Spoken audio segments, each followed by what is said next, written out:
মৰমৰ অগণিহঁত পুনৰ তোমালোকক মোৰ চেনেললৈ স্বাগতম জনাইছোঁ।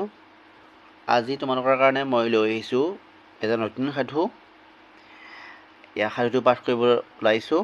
সাধুটোৰ নাম হ'ল তিনি চোৰ। এদিনাখন এখন চহৰত থকা তিনিটা চোৰে চহৰৰ এজন ধনী মানুহৰ ঘৰত বহুতো ধন সোণ চুৰ কৰে।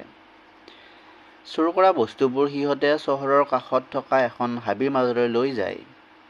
হাবিৰ মাজত নিৰ্জন ঠাইত সিহঁতে ধন সোণবোৰ ভাগ বতৰাৰ কথা ভাবিছিল। সেই সময়তে সিহঁতৰ খুব ভোক লাগিল। গতিকে সিহঁতৰ মাজত দুটা চোৰক ধন সোণখিনিৰ ৰখীয়া কৰি আনটো চোৰে কিবা খাদ্য আনিবলৈ চহৰলৈ যায়। খাদ্য আনিবলৈ যোৱা চোৰটোৱে চুৰ কৰা গোটেইখিনি বস্তু সি অকলে ল'বলৈ এটা বুদ্ধি দাঙিলে। সি নিজৰ খাদ্যখিনি ভালদৰে খাই উঠি বাকী দুটা চোৰৰ বাবে লোৱা খাদ্যত বিষ মিলাই দিলে। ইফালে বাকী চোৰ দুটাইও সিহঁতৰ দুটাৰ মাজতে বস্তুবোৰ ভাগ কৰি লৈ গছ এজোপাৰ আঁৰত লুকাই থাকিল। খাদ্য আনিবলৈ যোৱা চোৰটো অহাৰ লগে লগে সিহঁত দুটাই পিছফালৰ পৰা হাতত খাৰে ভৰিত খাৰে আহি টাঙোন এডালেৰে মূৰত মৰিয়াই তাক মাৰি পেলালে। তাৰ পিছত দুয়ো চোৰে ৰং মনেৰে খাদ্য খাবলৈ আৰম্ভ কৰিলে। বিষ দি খোৱা খাদ্য খাই সিহঁত দুটাও লগে লগে মৰি থাকিল।